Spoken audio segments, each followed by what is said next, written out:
Ah, le temps des fêtes.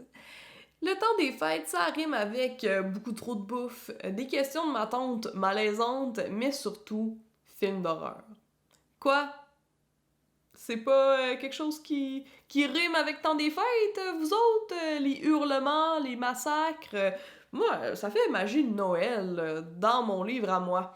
Non, sérieux, je comprends que vous soyez un peu surpris, mais après ma vidéo sur la maternité et les films d'horreur, est-ce que vous pouvez vraiment être surpris? De toute façon, moi, je pense qu'on a besoin de faire durer la magie de Noël et le temps des tourtières cette semaine.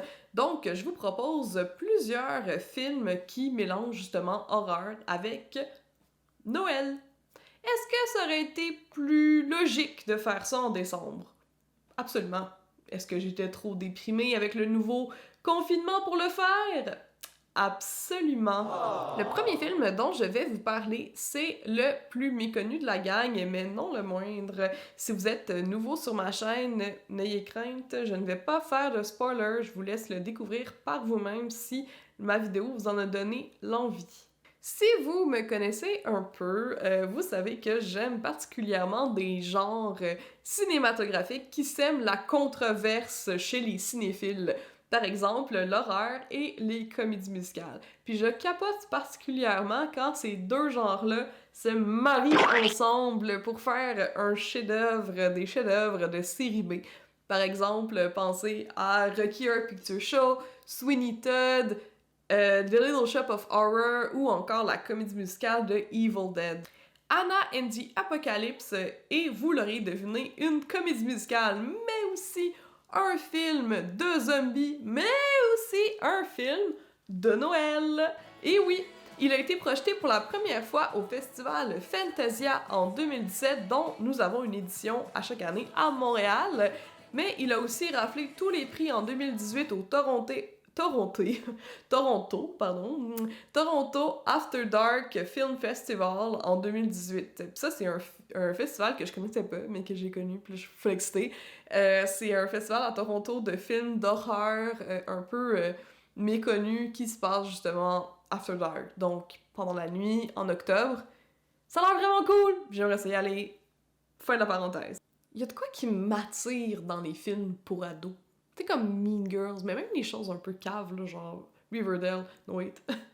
ça m'attire, il y a quelque chose de spécial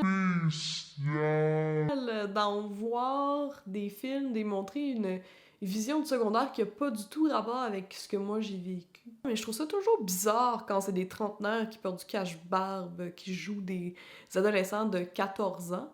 Heureusement, dans ce film-là, dans Anna and the Apocalypse, les acteurs ont l'âge, ou du moins semblent avoir l'âge de leur personnage. Aussi, il faut dire que ce film-là, il est très drôle. Fait qu'on pourrait rajouter au fait que c'est un film d'horreur, un film de Noël, une comédie musicale, au fait que c'est une comédie. Peut-être qu'on pourrait s'y attendre avec comédie musicale, mais c'est pas vrai que toutes les comédies musicales sont drôles. Regardez Les Misérables, par exemple. La première partie du film me fait penser beaucoup à Shaun of the Dead, où on a des red earrings, donc des fausses alertes à propos des zombies. Et on a aussi un long moment où les personnages ne se rendent pas compte qu'il y a des zombies, effectivement.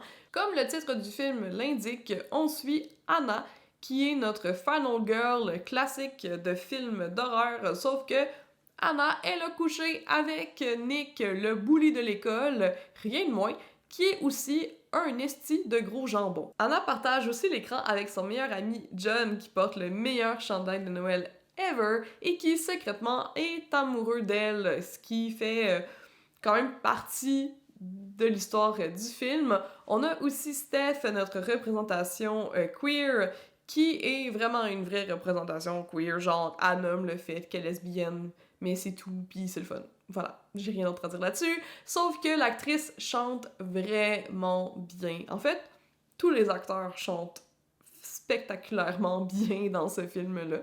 Le cast est complété de Chris et Lisa, un couple. Chris essaie de réaliser un film d'horreur alors que Lisa prépare un numéro pour le grand spectacle de Noël. On a une storyline B, donc une une ligne secondaire narrative à suivre avec le papa d'Anna, mais aussi le méchant directeur adjoint, Monsieur Savage, qui essaie d'un peu de coordonner la sécurité des parents à l'école et tout ça. By the way, Monsieur Savage, le directeur adjoint, il est fucking crazy. Mais je vous laisse le découvrir par vous-même parce que c'est un peu comme un twist. Comment est-ce qu'il réagit? Tu sais, on sait dès le début, là, c'est pas un spoiler, que c'est une maths, mais à quel point je vous laisse le découvrir. En plus de l'humour britannique un peu absurde dont j'ai parlé que dans le film, on marie cette comédie-là avec des personnages super attachants, dont on veut pas les voir mourir pendant le film, ce qui est quand même un point positif. Je l'ai dit souvent sur ma chaîne, mais j'aime pas ça les films où les personnages, c'est juste de la chair à pâté, genre c'est juste des gens qui vont se faire tuer puis on s'en fout un peu d'eux. C'est pas le cas, surtout par rapport à John et Anna qui sont adorables ensemble. Leur romance prend pas trop de place, ce qui est bien là, entre les attaques de zombies, c'est juste un peu rafraîchissant. Puis moi, j'aime pas ça, les histoires d'amour où on voit deux personnes qui se connaissent pas tomber en amour, puis là, randomly, c'est rendu leur... Comme, ils vont se sacrifier, ou ça va être la personne la plus importante dans leur vie, mais ça fait comme même pas une journée qu'ils se connaissent. On a passé avec eux, ça fait des années qu'ils sont amis, et la relation se développe de façon quand même organique tout au long du film. Et la conclusion va peut-être vous surprendre. C'est pas ce que vous entendez dans cette... dans ce côté-là du film, je pense. La musique du film est définitivement un gros point positif du film. On y retrouve un mélange de pop, rock, avec c'est sûr, avec de la comédie musicale, mais ça se prête bien au dynamisme des personnages, en particulier de Anna et Chris, que j'ai dit qui étaient vraiment pleins de vie, ce qui contraste avec les zombies qui sont pas pleins de vie, n'est-ce pas? Vous pouvez vous attendre à des scènes pas mal gore, ce qui est normal dans un film de zombies, parce que, reste que c'est des morts vivants qui veulent manger du monde. Fait que c'est normal qu'il y ait des bouts de corps qui revolent de temps en temps. J'ai trouvé que le film, malgré son 1h30, avait quelques longueurs. Puis je trouve ça un peu rushant là, d'avoir des longueurs dans un film de 1h30 quand je suis habituée de regarder à Noël toutes les Godfather qui durent 3 heures chaque.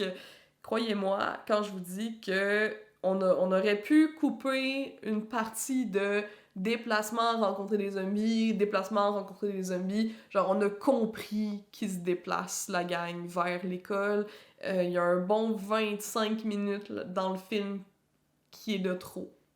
Mais là, je pense quand même que ça vaut la peine de le regarder, le film, et d'écouter la soundtrack qui est disponible, je pense, sur toutes les plateformes de musique, là, peu importe laquelle. Vous en profiterez aussi pour aller écouter mon podcast Sexe, drogue et philo, qui est disponible, lui, sur Spotify et Apple Music.